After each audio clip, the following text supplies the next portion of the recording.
Hello, everybody. Welcome to Ping and Amy's Excellent Adventures in True Crime. My name's Aimee, and right over there, I can never point the right way. I think it's over this way. Over this way. That's Ping. Say hi. How's it going? How's everyone on this Thursday night? Oh, Thursday, the day before Friday. Yay. If you're a Well, Monday, it's Friday. Friday here. Oh, that's right. It's already your Friday. That is the advantage of time travel. You always get there faster than me. Well, it seems like that, especially when you live on the different time zones. It always feels like you're hearing everything before everyone else, when in fact that's not true. Use it to your advantage any way you can. But I need to learn how to time travel. Literally, the past 2 days, I had everything mapped out the way I thought that I could make it work for my schedule. And I mean, it was like, but can you handle this? Can you handle that? We're going to change this a little bit. We're going to catch this road on fire. It's like, like literally up until the last minute of the show, I was working. So again, because we're late, it's my fault. It's not his fault. He's always in the future. He's always on time, and it's always me. And I'm going to get my, in gear and get here right on time. So sorry, you guys. Do you want to say hi to some people? Yeah, we can say hello. We've got Ambery, Terry Queer, Emily Narb. Who else have we got? Berserker Loki, Petunia, Julian Phillips, our moderator, is here. Joan Cook was here earlier as well. Anyone else who I can't see, glad to have you here this evening. We've got some very interesting stories to tell you. We do. Let's see. I see Berserker Loki, Petunia. I don't know if you said her name. And Kathy. I'm sitting Oh there my and god, how did I miss Kathy? I mean, I'm it's like, just Kathy poor looks bomb. so familiar. Kathy looks so familiar. And then I'm like, okay, I know Kathy. We're old friends. We mod on another channel together. I'm not always there. In fact, I'm rarely there. But she's an amazing person. As are all of you. Hi, Leah Simpson and One Man's Trash. I love that name. I love it. So, that just sparked something. Have you ever, I'm about to, those things like you don't tell people, but you're not really embarrassed. It's just like you just don't shout it from the rooftop. Have you ever driven around in a car and seen good trash on the side of the road and picked it up? In Australia, we have a thing called hard rubbish, and it's where once a year everyone throws out things like, couches, big Mhm. items, and people literally make a sport of it, and they go around to rich suburbs and then take all the good stuff. Oh my God. I'm going to start a band and I'm going to call it Hard Rubbish. I like Is, it. don't you guys have a program like that in the United States? No? Not where I live, but I will tell you, um, most of my friends think I'm joking when I say oh, I'm late because I found this desk on the side of the road. I was trying to figure out how to get it in my car. I'm totally that person, 100%. And It's not uncommon for uni students here to have a house just filled with stuff from the side of the road. mm-hmm. Yeah, I mean, well, there's too much stuff in the landfill, and you find some really cool things. I'm going to take it one step further. Oh, Tina Reddington says it's not legal in her country. And Insightful One says here people put stuff on the sidewalks of the free sign. I've done that too. I've put stuff up on my. In fact, I'll put on my neighborhood Facebook in this box there's a box at the end of my driveway. Take it or whatever. It's hard during the summer because it rains every day. But so I'll take it one step further. My stepsister she calls me fancy pants, and she thinks I'm all prissy, and I'm not. It's kind of a game we play. She just teases me about it. And then one night she was just giving me a bunch of garbage along with the theme. She was teasing me, and I was visiting, and I was like, drive behind that shopping center. She's like, what? It's drive behind that shopping center. I was like, you think I'm so prissy? I'll get in that dumpster. And yeah, Is that the only sport you play, which is dumpster diving? no, I've been known to play other sports, but um, like a lot of like the home goods type of stores or like any place that sells furniture, things like that, like Big Lots, like places like that, they will at the end of a season, they would literally put stuff like you don't even have to get in a dumpster. They would literally put stuff outside in boxes, like they've never been unsealed. I know last year we donated like 10 oscillating fans, mini air conditioners, space heaters. I've I've donated art supplies. Like that's it. Like sometimes I find something I want, like I'm like, oh, that's really cool. But most of the time, it's like, especially like after, so the kids will go back to school depending on where you live, starting in August. I know Florida's early. We go early because we have to account for hurricanes, and so we have to have extra time built into the calendar.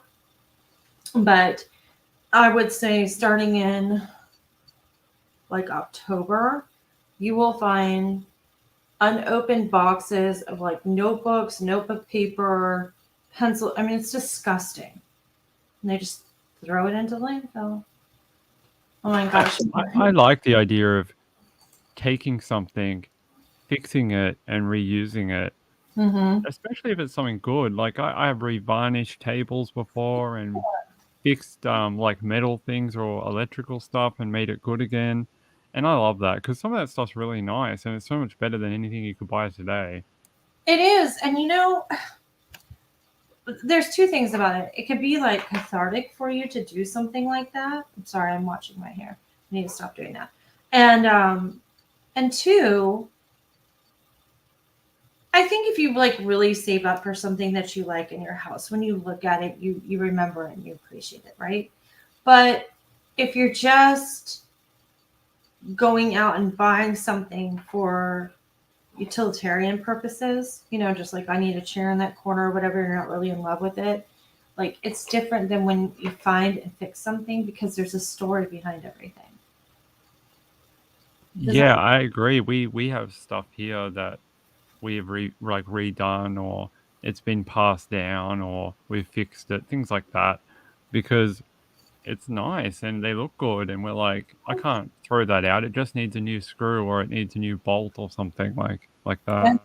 yeah. I mean it's I don't know why I like admitted that tonight, but anyway, that's my Did you deal. go dumpster diving before the show? Is that where you were? Well, although I look like it, I did not.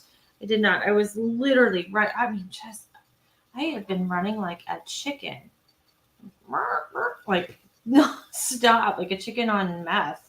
Like it's absolutely insane. But It would have been a good segue, Aimee. We could have said, and speaking of dumpsters, we have Hunter Moore to talk about tonight. we have Aimee on the show tonight. What's that smell? It's Aimee's dumpster fire. Yeah, Hunter Moore. So let me just tell you guys, I can't take credit for like this. We don't tell any. Oh, you guys know this. The concept of Ping and Amy's most excellent adventures in true crime is that it's very impromptu. We don't really tell each other what we're talking about.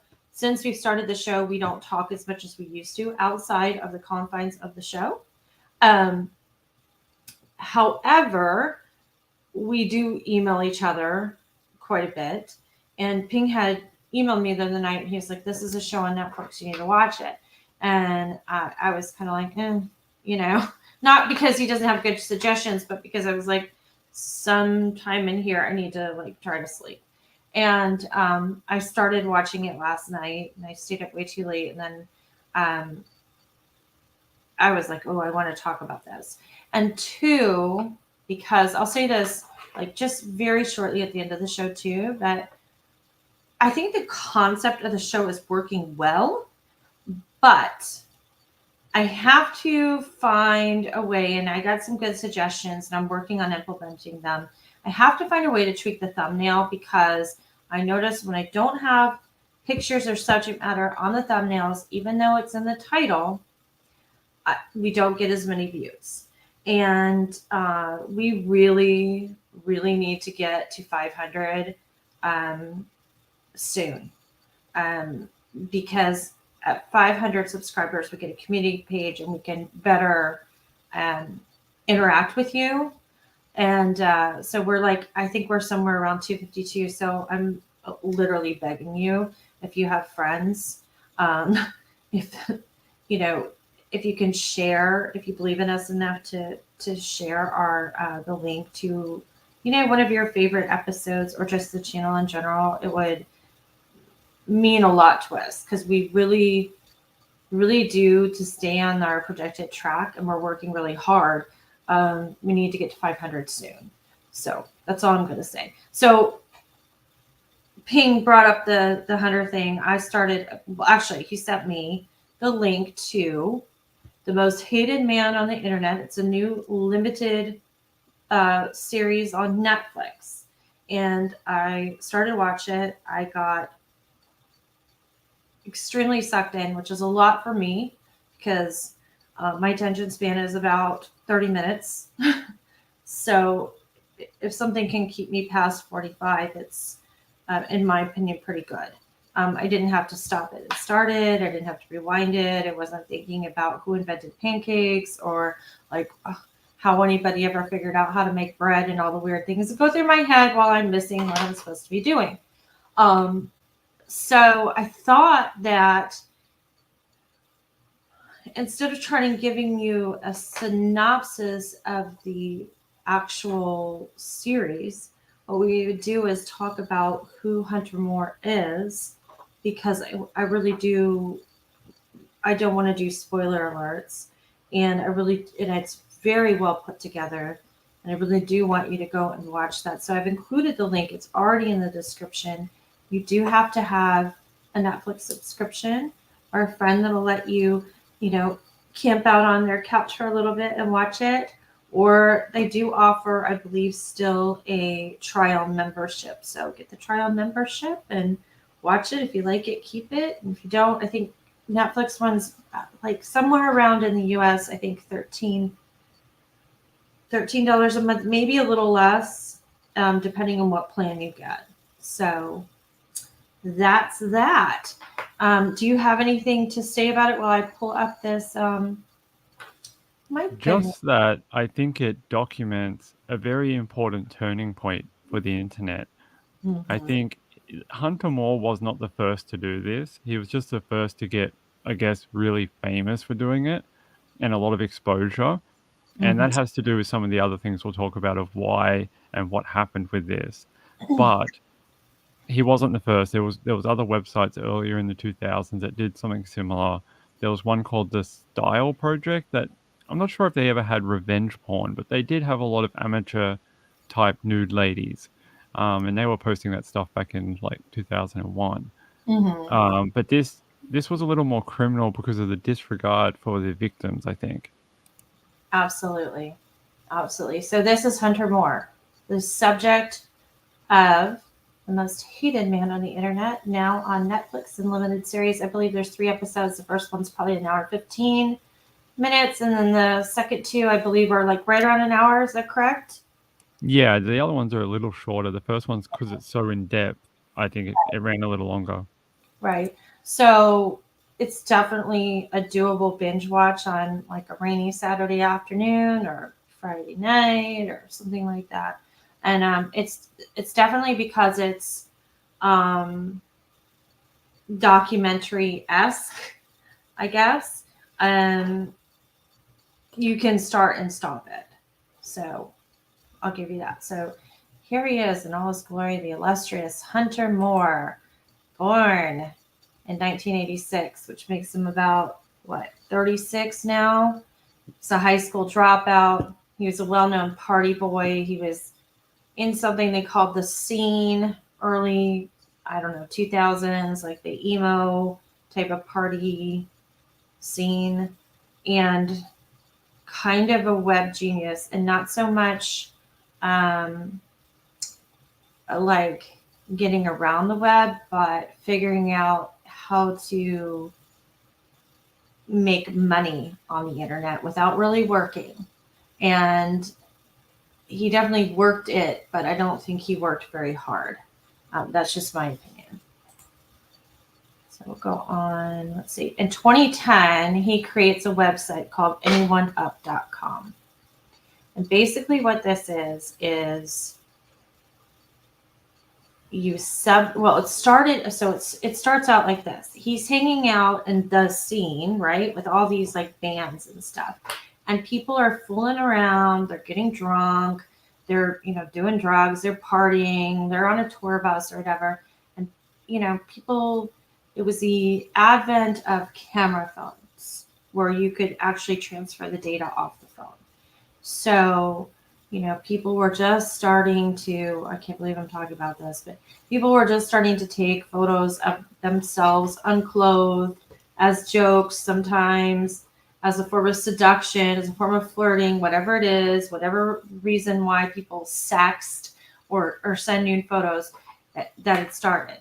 And so he had started this website as a different thing. I don't want to ruin too much, but in essence, users started to upload nude pictures of like ex-girlfriends, friends, or just for notoriety, like, hey, I hooked up with this rock star and here's his junk, basically. But it was the start of revenge porn. And what made this even bigger was that not only were the photos uploaded by the public onto the site, but people could comment underneath, and then the actual subject in the photo. So like if it was me, my Facebook profile information might be up there. A link to my Instagram might be up there. If I had a YouTube channel, it might be up there. Like whatever it was identifying personal information, first and last names when they could use them. And in order to get people more likely to comment under these photos, Hunter had kind of made himself this party boy that everybody wanted to know. And so he would lead the trolling. He'd be like, what are we going to nickname this one? Ha ha. Like baiting the audience. Or he would name them first. Let's all call her, Smurf McSlut or something like that. So it was really a whole nother level. So Ping, do you want to explain to people like what, I'm sure most of you have an idea, but just for anybody that doesn't, what revenge porn actually is? Okay, I can do that. Revenge porn, if you don't know what it is, it's where anyone, man or woman, has sent photos or video to a significant other, or even just like, someone you see on Tinder or something. You have given consent at that point in time for them to view it. Then they basically break your consent by forwarding it on maybe to other people or to online, and somehow it gets out and a lot of people see it, and they call that revenge porn because basically it's a way of humiliating the significant or the ex-significant other with their nude photos. Yeah, absolutely. That's exactly what it is. So kind of at the height of this is anyoneUp.com. They had about 350,000 unique users coming across the site a day. The ad revenue, which is the way a website makes money, estimated it was $30,000 a month. Got a lot of flack from people that found out that they were here's the thing, not everybody, but a lot of people thought this site was really funny and entertaining until they found themselves on it. Some people had no idea it existed. But when approached with this, Hunter Moore usually used US Code 30 as his little defense to hide behind. And so those of you that don't know what US Code 30 is, I'll put it up on the screen later, but basically it is, let's see. It's basically like a safe harbor law. Yeah. when the internet started, it was protection for private blocking and screening of offensive material. And the part of the code that he uses is, let's see. No provider or user of an interactive computer service shall be held liable on an account of any action voluntarily taken in good faith to restrict access to availability of material, blah, blah, blah. And they cannot be held liable for anything that a third party, like a subscriber, adds to the account. So if I have pingandaimee.com and Tina Reddington, I'm going to single you out. You put like a dirty joke on there or a meme that might offend some people, and I know you wouldn't. Or maybe you would, and then you'd be my kind of girl, sort of, but it would be funny in between us and not illegal. We're not liable for that. Okay, so that's kind of what he's hiding behind.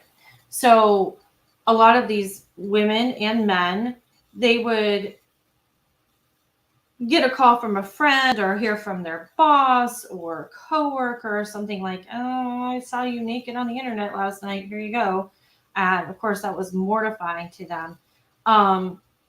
They would send requests to have their photos removed because there was some language at the bottom of this website that said, if you want your photo removed, please hit contact here. Or if you want some information removed or something like that, which like he legally had to do, but he didn't have to honor, if that makes sense, because the law is really crazy. They would send cease and desist letters, and it is said that Hunter loved receiving these, and he would even further toy with victims by responding like LOL or no effing way or it's too good to look at, or did you see how many comments we got on that photo? No. Like that. It's very cruel, especially Yes. when a victim is going through already a betrayal. They then think they're covered under this law. They try to follow what they think is the right way of doing it. They request that removal, and then they get this almost abusive reply from the webmaster saying piss off, no way. I think we missed a little bit, and we'll talk about it. I'll talk about it now. Yes, a lot of the stuff was user submitted, but he also paid a hacker to hack certain people's phones to find nude photos. Yes. And the way he did that, he used a social engineering trick. And in cybersecurity, social engineering is a type of vulnerability or method of hacking. Now, what he did was he got a account that looks like a friend to message the victim and say, hey, look, I lost my phone or I'm locked out of something. I need a code to get back into it. Can I send you the code and then you give me the code so I can get back into my stuff? Mm-hmm. When that code comes to the person's phone, it's not actually the friend's code to get into their account. It's actually the reset for your account. And once they do that, they can control your account because they have your reset code. And that's how they're doing it. Exactly. So in 2012, under the pressure of the parent of one of the girls, she's not underage, she's about 24 when this happens, but her mom is trying to help her get her pictures down. Her mom starts this major research campaign, like data collection, all this stuff. And she identifies like 40 other victims who have pictures posted to this website, yet they never, at least the photos that are posted weren't ones that were ever exchanged with anybody else. Okay. So her own daughter had said, like, listen, I know this is crazy, but one night I was like taking some selfies, and in the mirror, I took some pictures of myself topless. I never shared them with anybody, and I don't know how this happened. And so they started thinking about what had happened, prior to this. And what had happened to a lot of the victims is they went to log into their Facebook accounts. And when they went to log into their Facebook accounts, the either the password was wrong or they were asked to reset. And when they did that, that allowed that hacker who had originally hacked into their Facebook get into their email. And Hunter Moore had hired this hacker he called Gary to break into email accounts and steal photos. And so that's how a lot of those go.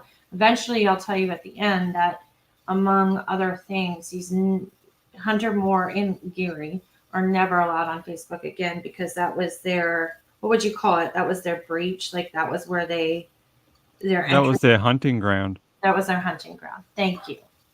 Thank you. I was like, what is the word? So 2012 FBI shuts the website down. Now I will tell you that, or Hunter Moore is forced to, under the direction of the FBI. If you think Hunter Moore is a bully, the FBI was a big old bully in this situation. This is kind of when the FBI stepped up on cyber crimes, electronic crimes. One of the things you'll find is so eventually the FBI starts something called IC3.gov. It's an online forum. If you're ever harassed online, if you're ever bullied online, if you're ever facing online extortion, any sort of internet crime, you go to IC3.com. It's a division of the FBI that deals exclusively with cybercrime. Before this, it was very difficult because people would go down to our local precinct and they'd say, well, you shouldn't have naked photos of yourself. Like you got shamed. Or, well, that wouldn't be our jurisdiction. It'd be the jurisdiction where it happened, but you may not know who did it, so there's nowhere for you to go. Or this isn't for the police department, this is for the sheriff. Or this, you get what I'm saying? And Aimee, that's the battle that the victim's mom, Charlotte Laws, actually had. Mm-hmm. She tried, I think she said something like 30 or 40 different times to track down who to report this to. Yeah.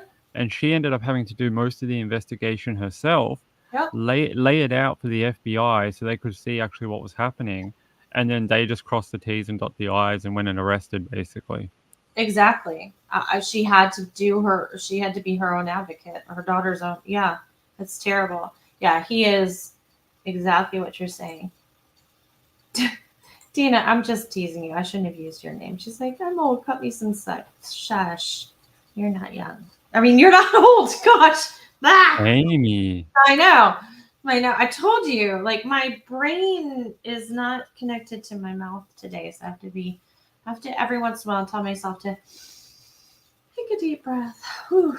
Yep. A serious one. Okay. So 2012 website is shut down. Now I will tell you this. There was an article that was recently written. I haven't linked it yet, but I will link it in the description because it's a good read. Hunter is so arrogant that he actually says, I was going to shut it down anyway. He's like, they literally beat me by like 2 days. If I shut it down like 2 days earlier, like I would have gotten away with this. Like this kid is like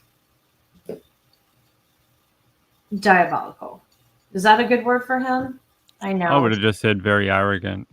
Extremely arrogant. I know, Kathy. I'm sorry, Tina. I owe Tina like a slushie and some flowers, and you didn't do anything. I thought you were going to talk about slushies. I thought that's where you were going. You're all rainbows and slushies. And I was like, wow, that's a new one, but it sounds good. Slushies sound so good all the time. Why don't they make them sugar-free, though? Jeez. Anyway. Okay, so April 2012, website shuts down. January 23rd, 2014, he's indicted. He's indicted on conspiracy, unauthorized access to a protected computer, which is basically hacking, and aggravated identity theft. On February 8th, 2015, he pleads guilty, to aiding and abetting, hacking, aggravated identity theft, and under the plea, he would serve a minimum of 2 years in prison and a maximum of 7 years and a $500,000 fine. So I want you to remember this. 2 years in prison, maybe 7, and a $500,000 fine. And the aiding and abetting and the hacking is because he admitted he had a hacker, but he wouldn't give up the name. So he wouldn't give up Gary. Gary eventually goes down. But so in February, he pleads guilty to the aggravated identity theft, the aiding and abetting, the unauthorized access of a computer. In addition to his mandatory prison sentence, he also agreed to a 3-year period of supervised probation, a $2,000 fine, and $145.70 in restitution. He also received an order that he delete all the data on his seized computers, and he was sentenced to 2.5 years in federal prison, followed by 3 years of supervised release. So the deleting of all the material, he had to do that under the supervision of the FBI. That didn't matter anyway. His servers were hacked before that, and all the data was wiped anyway. Right. But a $2,000 fine and $145.70. What happened to the $500,000? How do they even work that out? They're like, oh yes, for every photo, each girl gets $1 or something. Like what? Well, I'll tell you what, it's way too much to cover tonight, but I actually pulled. Let me see. When I'm done with this, I'll show you. I'm not going to go through them because it's hundreds of pages, but I pulled every single court document from this case. And very interesting. It'd be interesting to see why that fine is so little, because if they had proof of him pulling in 16 grand a week, you would have thought that restitution fine would have been a lot bigger. Yeah, exactly. So,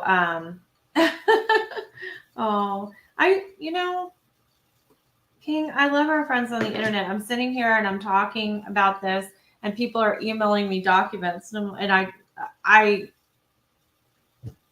thank you.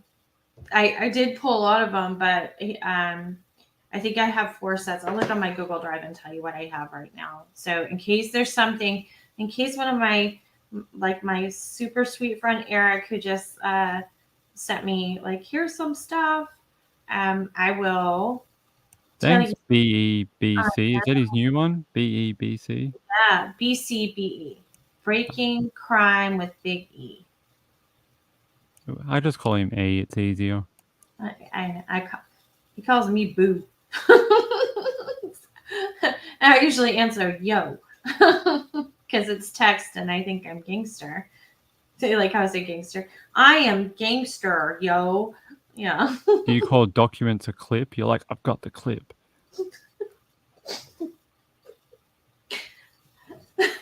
I think I'd like a refreshing 4-0.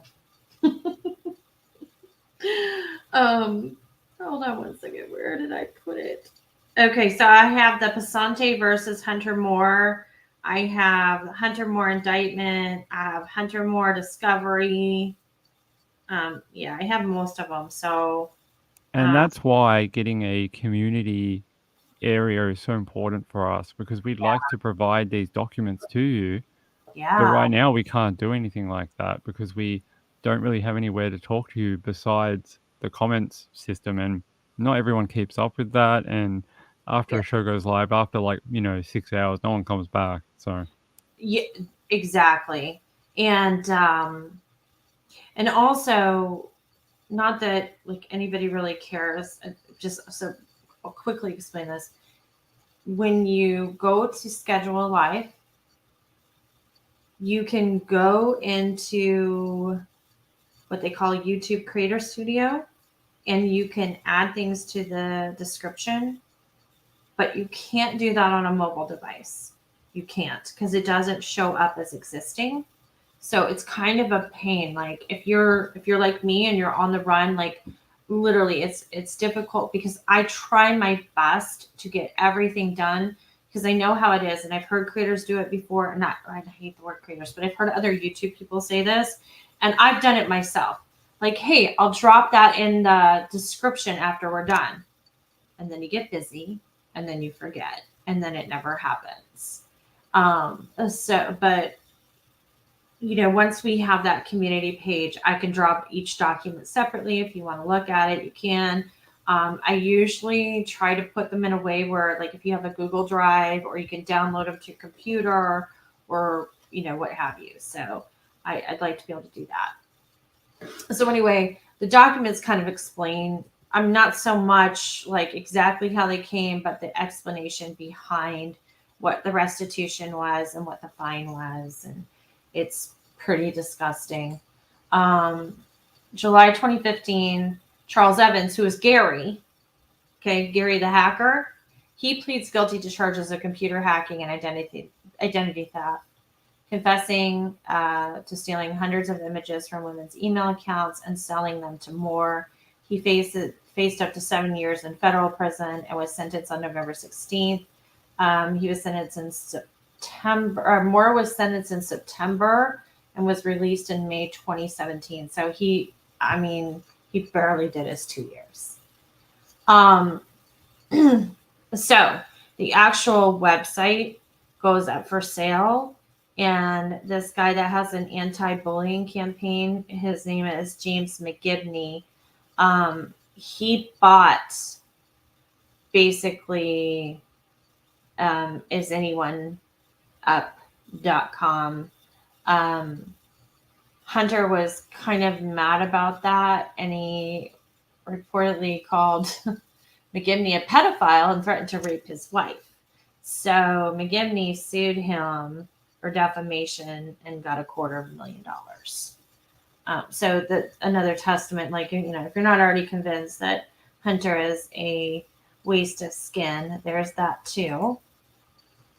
So these were out of order because I'm human and I'll admit it.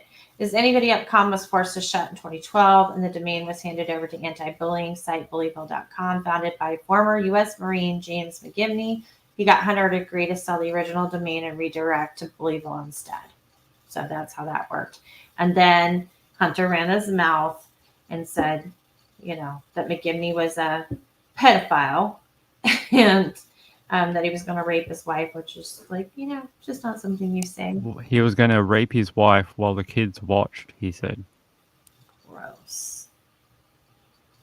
He used to yell out things online and on video, and then like type in the comments, like people would yell like Hunter, and he'd be like, "Shut up, you dumb bee.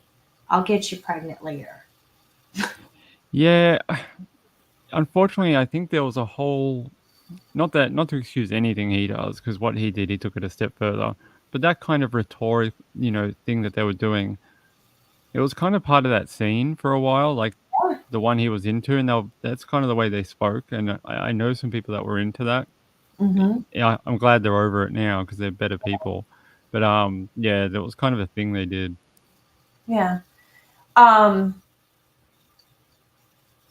don't have this in this little slide thing, but I'll find a way to segue into it.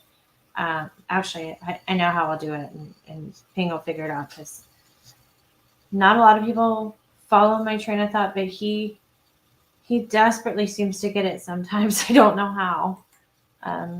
Okay, so at the time of the sale, Moore shared something close. So Hunter shares something close to an apology in an open letter. He writes, "I think it's important that everyone realizes the damage of online bullying can cause." However, he still regularly tweets about the site, recently posting, "On this day 12 years ago, I sold my site, Is Anyone Up?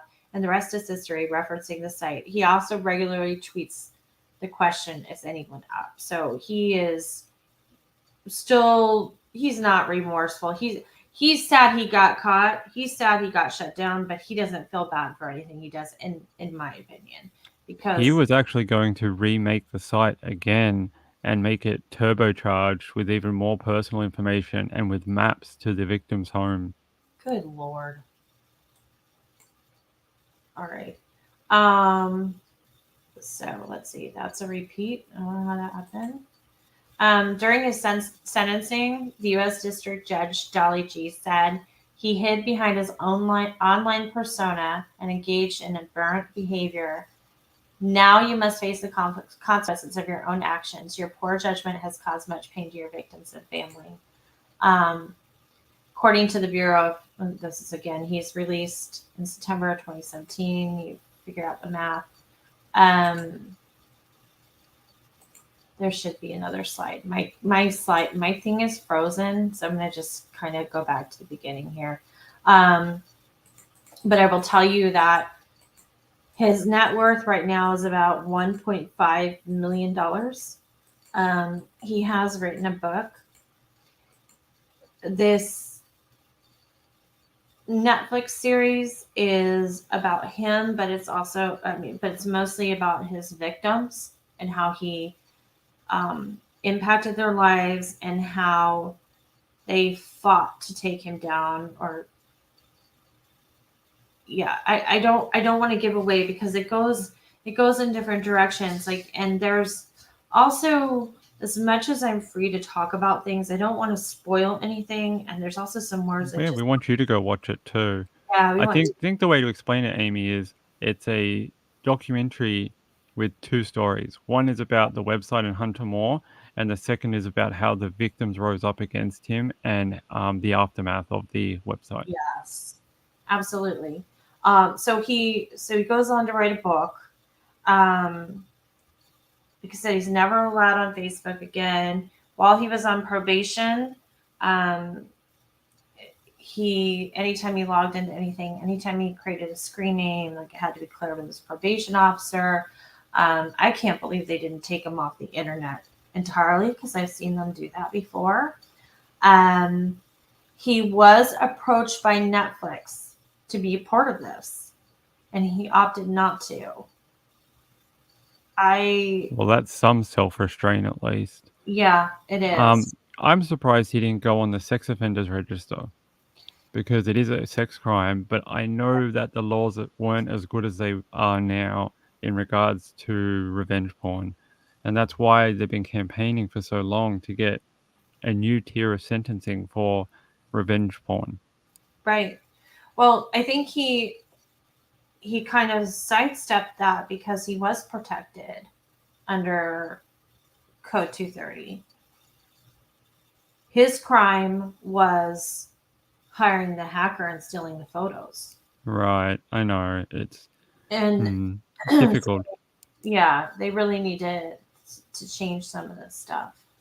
And so definitely go check this out. Link is in the bio. It's called The Most Hated Man on the Internet. And I left some of the aftermath out because I thought that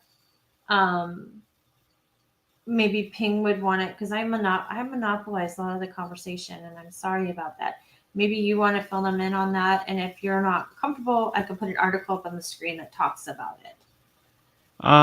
Sure. If you want to point me in the right direction of what you had in mind, I can talk about it. So there's a couple. Well, there's a couple things I left out. One is, let's step back a second before we go there. The first thing is that Hunter Moore makes a comment at some point. It's something along the lines of, "I'm not ashamed. I'm a Charlie Manson." Like he's a leader. And this is another reason why I got sucked into this thing, because behind the scenes, I am like a little obsessed with cults. Not like Crusha K. Easton is. She's the expert. Not like True Crime Unveiled. They really dig into different ones. But I find these people that are like famous or like motivational speakers, or like Hunter Moore, just some D-bag at a party. Yeah, you're talking about the family side of it. Yeah. So he starts having these like these super fans. And Hunter Moore doesn't even have to defend himself anymore, because what happens is his super fans get wind of people coming after him for the website, and they think he's so freaking cool that they start issuing threats, like death threats and extreme cyberbullying. And Not just that, when Charlotte Laws posted the address of Hunter Moore so he could be served with paperwork for court, that group of fans they called the family went after her and they knew where she lived. They Mhm. threatened to rape her and her daughter and kill them in their home. Yeah, And they were so unsure if that was actually a real threat or a hollow threat. They were like getting police involved and security and but she was like, "I wanted to make things like right for my daughter, hmm, and why should he not be accessible as well to right, serve paperwork? Because he was avoiding all the lawsuits by not staying in the same place for more than like 24 hours or not right, staying in a location, anywhere longer than he had to be so that people couldn't find him to serve him paperwork. right, right. So he has this group of super fans, and they call themselves the family, much like Charlie Manson's little gang did. And it made me think about, like, I've been trying to figure out a way to present. Uh, I have a fascination with Teal Swan. If you've seen that documentary on, I believe it's on Hulu. And then recently, I talked Ping's ear off, and he's like, "Okay, like you need to go to bed." But did you guys ever watch My So-Called Life? Jordan Catalano, or was it 30 Seconds to Mars? Listen to their music. Jared Leto, Jordan Catalano with the eyes. Ah, the island. Is that what you want to talk about? Jordan Catalano has a cult. Um, he has a bunch of super fans. He has private retreats. They're mostly women. It's a little crazy. I don't, maybe because I'm just not a starstruck person. Sorry, I just knocked over my trash can with my foot. Maybe because I'm like, I don't think I can love somebody without like knowing them. And I'm not saying, I'm not judging other people, but I can't know somebody by watching them on TV. I can't know somebody by watching an interview. Like I really have to like know them in person. So I don't get like emotionally attached to people that I've never met in real life and had a friendship or a relationship with. Does that make sense? Um Yeah, I mean, I don't understand these people that when they see a celebrity, like, they cry and stuff, I'm like, "What are you crying for? They don't know you." Like, if you died tomorrow, they'd have no idea you existed. yeah, yeah. Well, and I mean, I've worked with famous people before, and one of the things that's really hard is that people put them up on a pedestal and get so excited, and like they see them and they like there are people that will run like 50 yards at full speed, like screaming at the person, and then not understand why that famous person, is standing there like, oh my god, are they going to kill me? They don't know. Like there's just some rando running up at them. They're not thinking like, I'm famous and they love me. They're, and Their because, idea is like, when you're famous and have that level of fame where everyone knows you on the street, they stop being like, "Oh, is that fan coming to love me?" Their, mindset is this a threat to my life?" Because yes, they've had to deal with such crazy people for so long, they kind of become jaded to the whole, "I love my fans." Like, they do love their fans, but they're more like, what is a threat and what isn't, and it needs to be, analyzed very quickly. yes. And the other thing is, not even, just take the fame out of it. Um, this random person like Jane running down the street at full speed, when she gets to the person, she throws her arms around him and wants to hug him and all this stuff. Some people don't like to hug. Some people don't want to be physically touched by people they don't know. And so it causes this whole weird interaction. And when you, not me, because that wasn't my job, but when those people were de escalated and, like, other people are trying to smooth the situation out or whatever, and in most cases that's what you do, because especially in public you don't want to, like, I hate it when I see like people pushed to the side or the arms slapping them away. Like I hate that because most of the time it's very innocent and it's a conversation. It's like, and it kind of goes like this. Totally understand that you're excited to see so and so. We get it. We're gonna do everything we can to get you an autograph or get you a picture. Let's see what we can manage here. But please understand. Don't take it personally. That person stands up on stage and everybody that watches them thinks they have a relationship with them, but they do through their art and their music. But they cannot possibly know all of you. And so it can be a little off-putting. And that's kind of the conversation that you have. But I don't understand how, I guess Hunter Moore, like he's kind of like the bad boy. And so that's the attraction with the women. Like he rejects so many people and he makes fun of so many people that like, if you can get his attention, then you must be something, I guess. If you could get his acceptance, you might be something. You might be something. And then if you're a guy who follows Hunter Moore, you're like, yeah, he's a man's man, like he just Very frat bro, very almost yes, like the boys and, doing it for the boys type thing. definitely, yeah. So with Jared Leto, I don't know what that's about because I used to really like him and now I'm super creeped out. Like really, I watch Morbius and I'm like, I don't like him anymore. yeah. I just I don't know. I used to melt when Jordan Catalano looked at, what's her face in the eyes. See, I'm like, I block her out because she was a competition. Angela. Because I wanted to be, Rayanne in that show. So without the drugs and drinking. I like Rayanne. But anyway, I digress.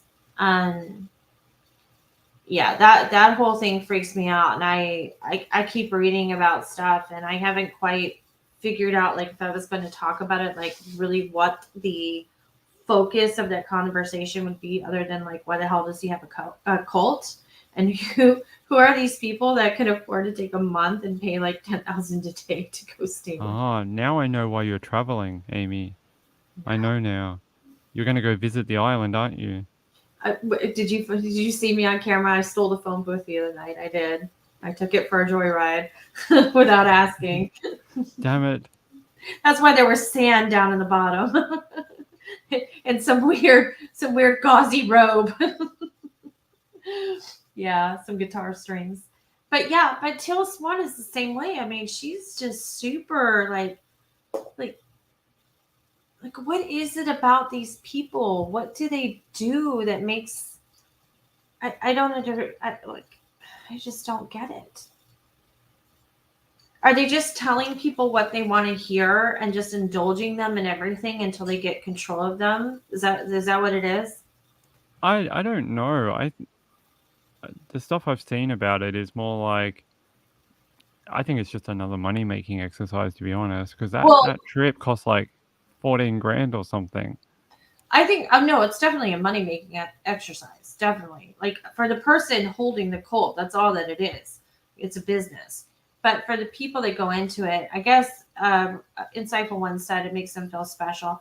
That's probably what it is. It's like, oh, you're going to be a part of something. Oh, we're going to do this big thing, and you're going to be right there at grassroots. And It's probably like a lot of things, Aimee. There's a lot of people in the world that are searching for their place and their family and their friends type of thing. Their little group. They're looking for where they belong in the world. And when right, they find something like that cult thing, they're like, "Oh, I finally found my little group."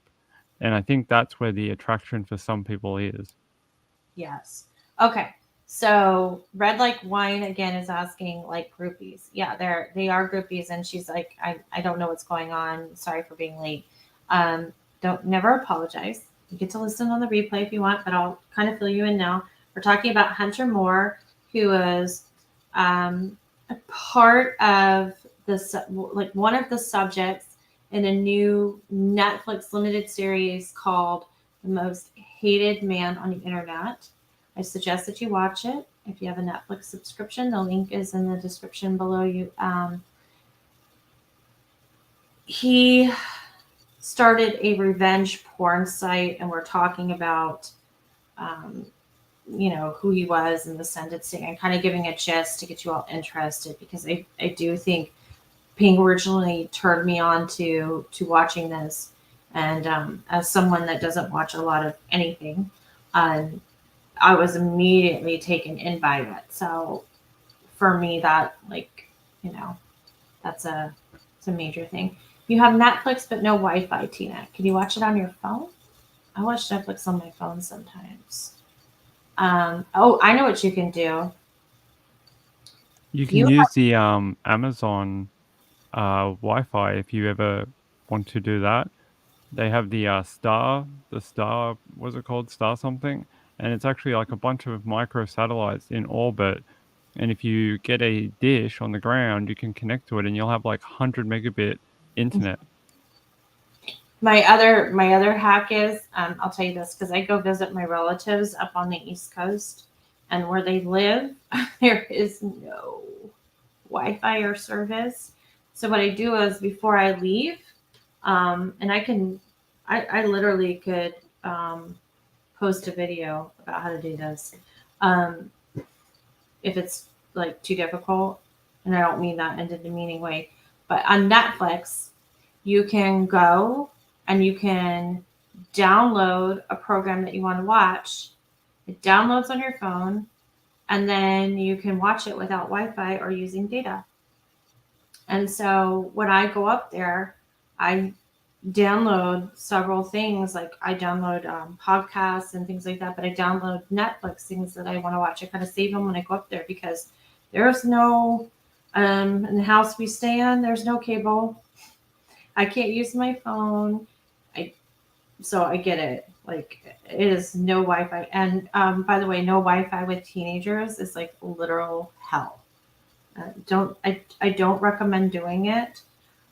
We tried doing a puzzle one night, and they were like, "Well, I don't understand why anybody would make They a were picture." like, what is this? What is this ancient technology? No, they were like, why would anybody take a picture and then cut it into a million pieces and go like this, and then people would just sit around and put it back together? Why? Why? My phone has puzzles and I can touch the screen. It's so bad. It's so bad.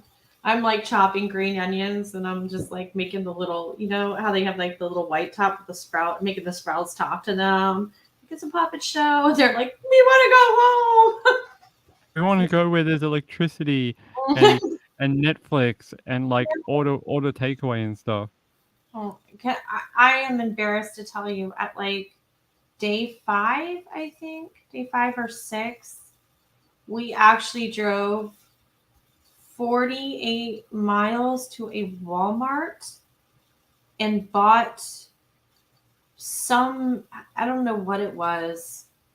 It was something like a temporary like Wi-Fi thing that you could hook onto the back of a Roku stick type of thing. And then they were decent, because otherwise I was going to like abandon them in the airport. And I Oh, left. so it was like a little Wi-Fi dongle thing. Yes. Yes. I love puzzles too. We actually had a lot of fun doing the puzzles. It was The kids thought it was stupid. That's okay. I That's all think right. What do they know? They're young. they were stupid. Meh. But Amy, I actually saw the title just before, and I'm really excited to see about Joseph Scott Morgan and Laurie Vallow and Chad Daybell because I didn't know he did an episode on them.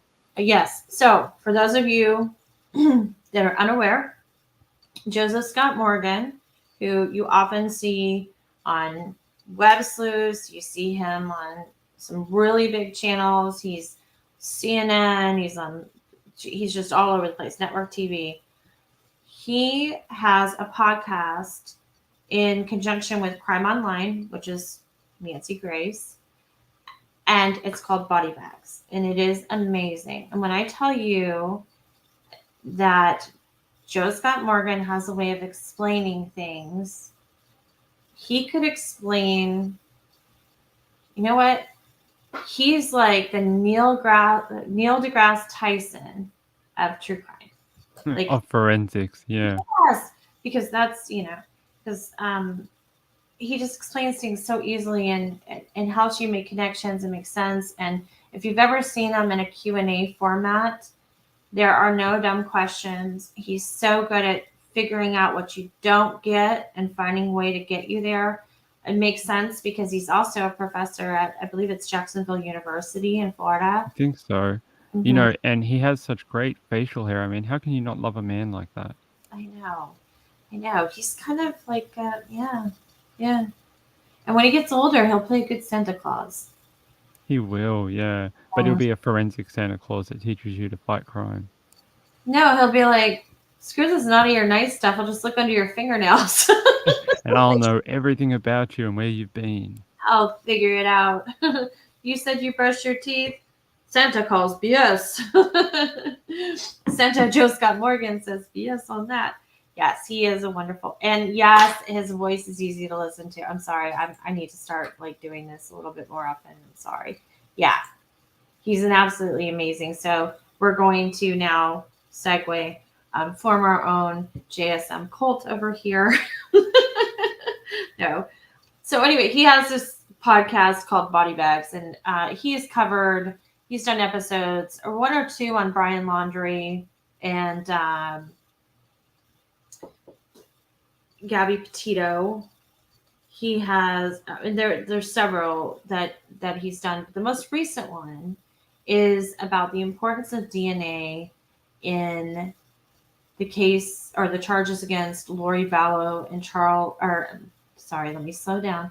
In Lori Vallow and Chad Daybell has no chin, and in the deaths of Tylee Ryan,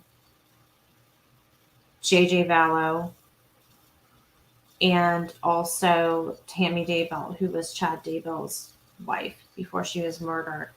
And if you don't, there were some new court documents that were put out recently that talked about the state filed it's a motion for consumptive testing.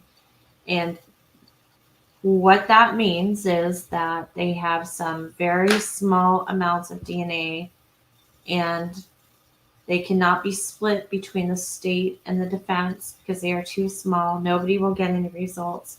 They need to be able to test the entire sample. And he kind of breaks down like what they could find,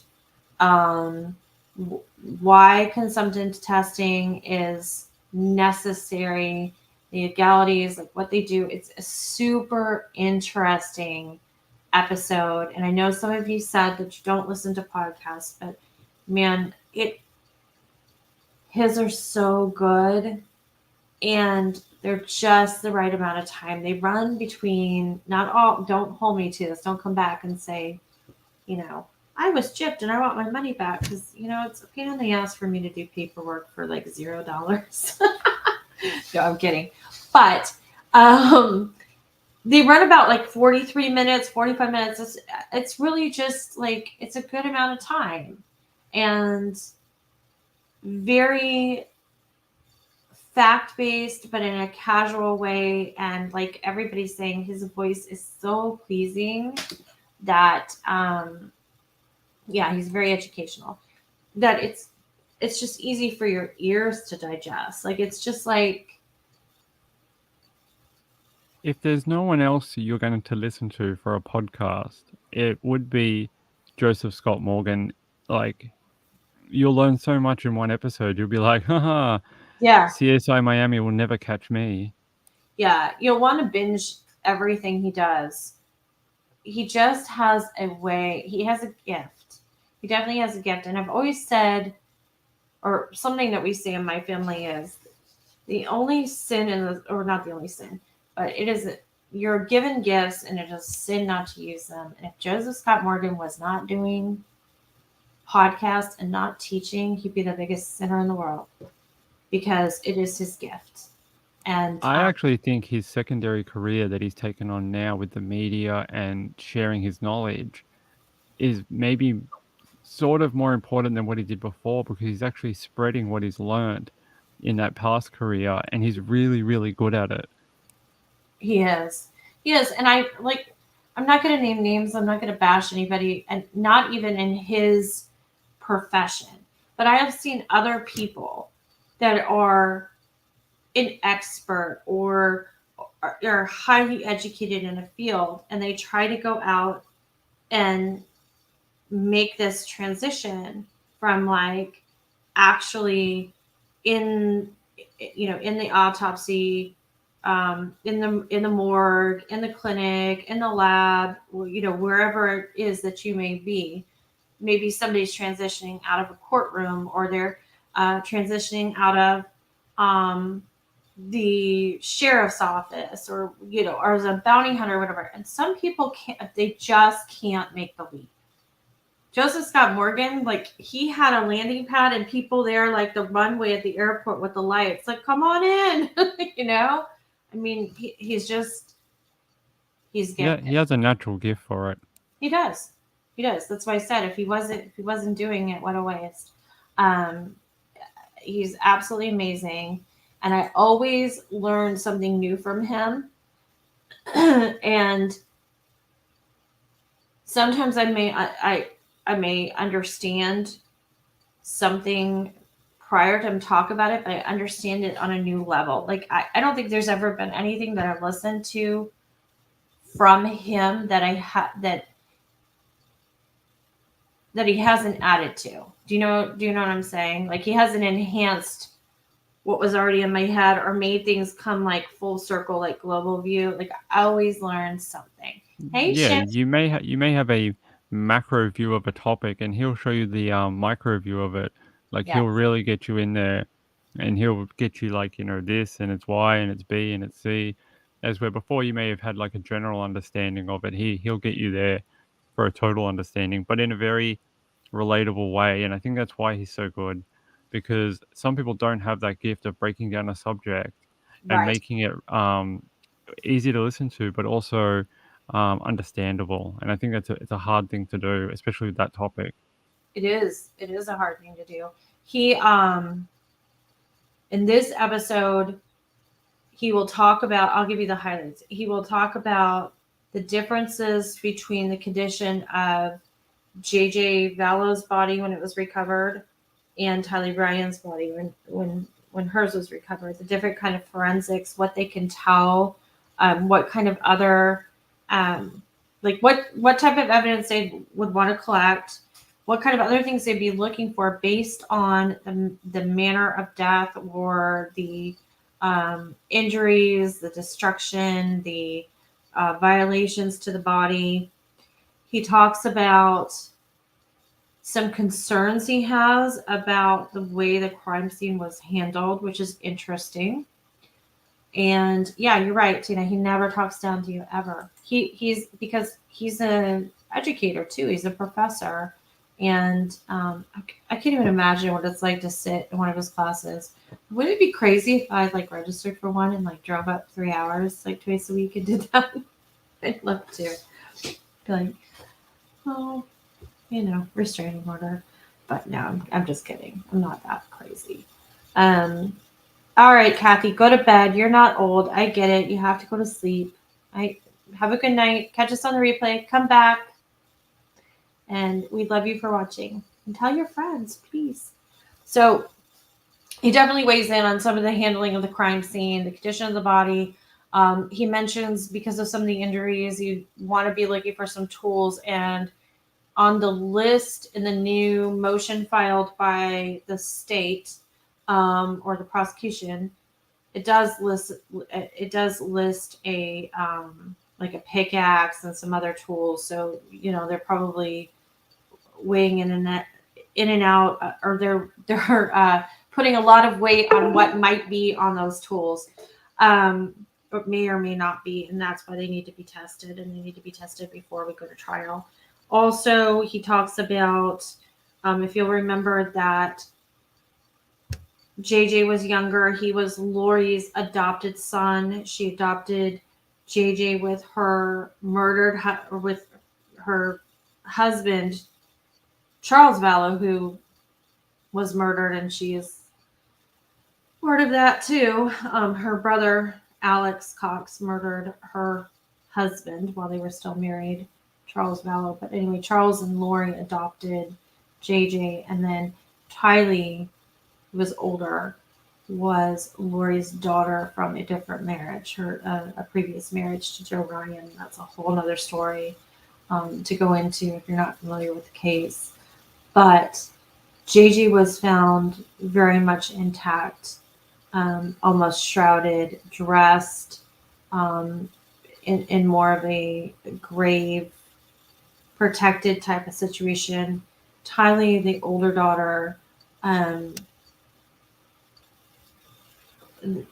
authorities lead us to believe that she was dismembered or partially dismembered, burned, among other things. And he talks about, when he talks about the burning, and he talks about this bucket found near her, he describes the process of rendering. And that is hard to listen to, but it is interesting, it is important.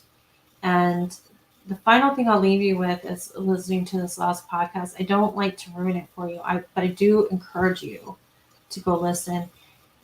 He makes a very strong point of saying that when this goes to trial, this jury and anybody that hears this evidence and the condition of these bodies is going to be absolutely shocked, because it's probably one of the most horrifying things that you will ever hear in your life. That is how vile and violent and like just an utter disrespect of life, and to think that this mother is responsible for the death of her children in this way. It's awful. That's why some of the early language that came out, especially in the early days after they found the bodies of the children, they used words like egregious when they were speaking about Tylee. Right. Yeah. So yeah, it is insightful. So that's a lot coming from Joseph Scott Morgan. It is. So, for somebody that's a death investigator, or, working with these kind of has been in these situations before over and over. Like that's his job. That's what he expects to do. Like, oh, this is happening or that is happening. But to say like you don't understand how horrific this is. I don't think I've never considered myself desensitized, but I can't even imagine somebody that doesn't talk about true crime or doesn't read about true crime sitting on a jury or sitting in the courtroom hearing stuff like this for the first time. It's absolutely horrifying. And for somebody that has seen it all and dealt with it all and read about it all and teaches it, that's a strong statement to say like this is going to be absolutely horrifying. And then to step away from the forensics and say, and it's their mother and her new husband or her new boyfriend at the time who is responsible for this, and their uncle, and maybe some other people too. I'll tell you this, and then I'm going to shut up and let King talk. When you think about the Vallow case, I want you to think about this. There have been so many documents released, either out of Idaho or out of Arizona, depending.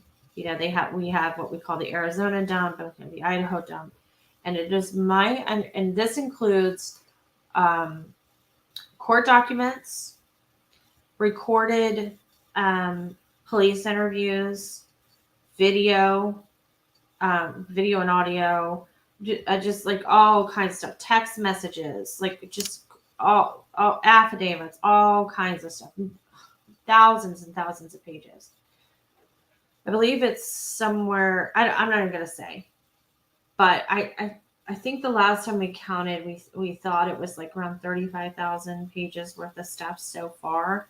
You think of that, 35,000 pages since January 2021. Mm-hmm. Imagine that. Back then, there wasn't very much on it at all. She was in Hawaii or whatever, and they were kind of just getting started with the investigation. Since that time, 35,000 pages of evidence, documents, affidavits, interviews, interrogations, witness statements. It's insane. It is insane.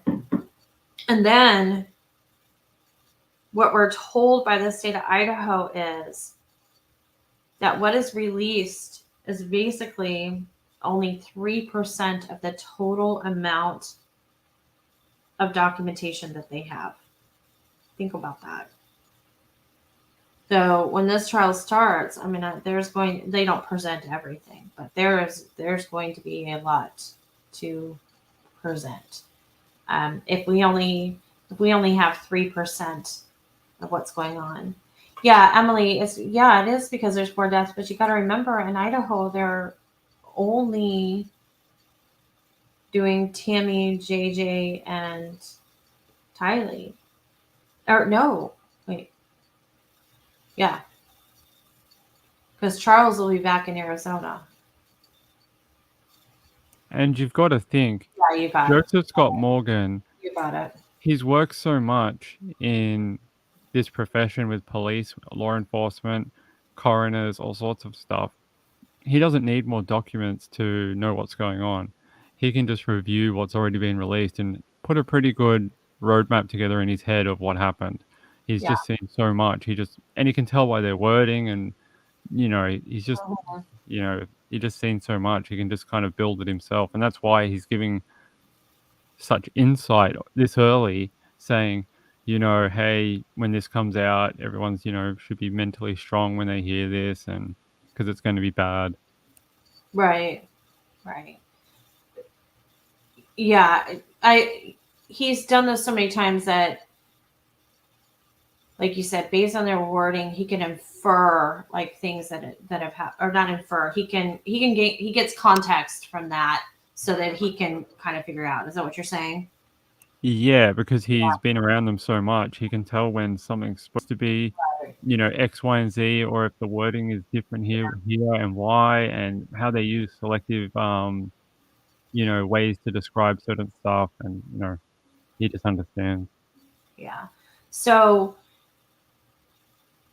I mean, listen to it just because it's great, but I'm not going to talk about this part. Listen to him talk about his concerns about the recovery of the bodies, because it's extremely interesting. And if you see him, he's not readily available, but if you see him on a panel on YouTube, or if there's an opportunity for a Q&A, definitely, based on what you listen to in this podcast, ask him about it, because I think it's a further conversation. And I think, I mean, I'm not going to put words in his mouth, but it sounds like it's something that he would be willing to talk about. I think he enjoys it when people listen to what he has to say and then ask him questions about it. I think that's one of the things he does like with his panels, and he goes on different shows and, things like that. He wants those viewers to learn and then ask. And I think I if you agree. find him somewhere, do that with him, because I think he enjoys it. I think he does too. And I think as a professor, it might be like ingrained in him to say, okay, they're paying attention, they're engaged, and now let's have a dialogue about it. Oh, so definitely, that is something. Um, beat me to it. If I see him around, I'm going to be there mad typing over and over, copy paste, because I want to know. I want to know more. I want you guys to watch it. I hope we might be able to convince him to come on here at some point and talk to us. Most definitely. So let's get those numbers up at least to 500. We need that community. We need that 500 so we can talk to you guys. Yeah. We want to do this from the ground up, and we want to do this on our own, like on our own 2 feet, our own merit. We've really had some wonderful people offer to endorse us and to plug us places or whatever. And it was really important. It is still really important for Ping and I to do this on our own. So the only people we are going to ask for help is you all. And we're trying to do our part on social media and everything else. But we, like I said, if you have a chance to share it, if you can tell a friend, if you can get somebody hooked on it, so you have somebody in real life to talk about it with, that would be great. And we so appreciate it. We're halfway to where we need to be, and like for our timeline, we need to be there like very soon, because we're limited in how we can exchange things and whatever. Can you subscribe again? Will that help? Oh my gosh, I wish it would. You're so sweet. I wish it would. No, it doesn't. If you hit that button again, you'll unsubscribe yourself. So don't do that. We might even get the Twitter account running soon as well to talk to you all outside of Tuesday and Thursday as well. I started posting on it today. Oh, good. Well, there you go. You guys can find us under. It's just this name, isn't it, Aimee? It's actually simpler. I'll type it. It's just, you'll find us on Twitter at Ping and Aimee, just like that. My frequent post. Very simple. In fact, And there's a bunch of links in the description. Please check them out. There's all sorts of things that you could have a look at. yeah, And yeah, please share the channel where you can. That's all we ask. We're not asking for money or donations or anything like that right now. We're just asking for help to get more people here so we can give you better content. yeah, we're getting some. I don't want to keep saying this every episode, and like if you're listening on the replay, you can log off now. Thank you for listening. We so appreciate you. Please come back on Tuesday at 9 o'clock. We're here Tuesdays and Thursdays at 9 p.m. If you liked this podcast, tell us that you do by hitting subscribe. And I think I posted something on Twitter today, like check out our channel. If you dig the vibe, hit like and subscribe. That's what I put. And please leave a comment. Those comments really help us. They help us more than you know, because they help allowing us to sort of mold certain things and just see your feedback, good and bad. If you're like, man, I can't stand that Australian guy, he needs to have an American accent, we can work on that. I, however, can never have an Australian accent. I don't do a good one. I used to have Hey, mate, we'll have to teach you, Aimee, about Vegemite and crocodiles. No. I told you I had some Aussies that crashed on my couch for a while. I even with them in there 24/7, I couldn't learn it. They were always like, just don't do it. Just add O to everything, like doggo, maddo, beero. Just add O's to stuff. But then McDonald's is Macca's. So like, how does that work? Macca's, yeah, Macca's, Mickey D's, yeah. Jeez, I don't get it. So that is all I have for tonight. Do you have anything else you want to talk about?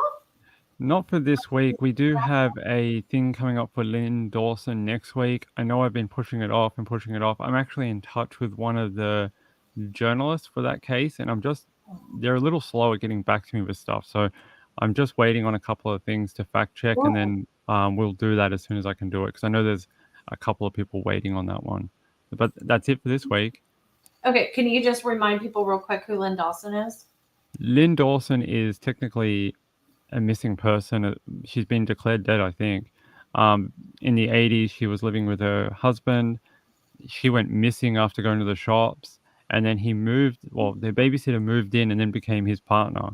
So people are like, of course you killed the wife, but there's a big trial going on right now, and we'll delve more into it, and I'll give you a better timeline of that hopefully next week. Okay, that sounds good. So that's it for tonight. Thank you for watching. Again, share with your friends. Let's get it to 500 so we get that community page. Hit the like button, hit subscribe, drop us a comment. We like interacting with you. That's the other thing. We will have more engagement, more interaction once we have that community page too. And it'll feel like more personal. This is, we want to build this where a lot of you we already know from other places around the internet. But if you're new, we want to get to know you too. And then as people drop in, like we'll have a dynamic with a lot of you, where we know your personalities and know things like that. And that happens better if we have an easier way to connect with you. So on that note, unless Ping has any final last words, I'm going to hit the big orange button in the right hand corner of my screen and hit end podcast. Say good night. See you Tuesday at 9 p.m. Any last words, Cookie Monster? Good night. All right. Good night.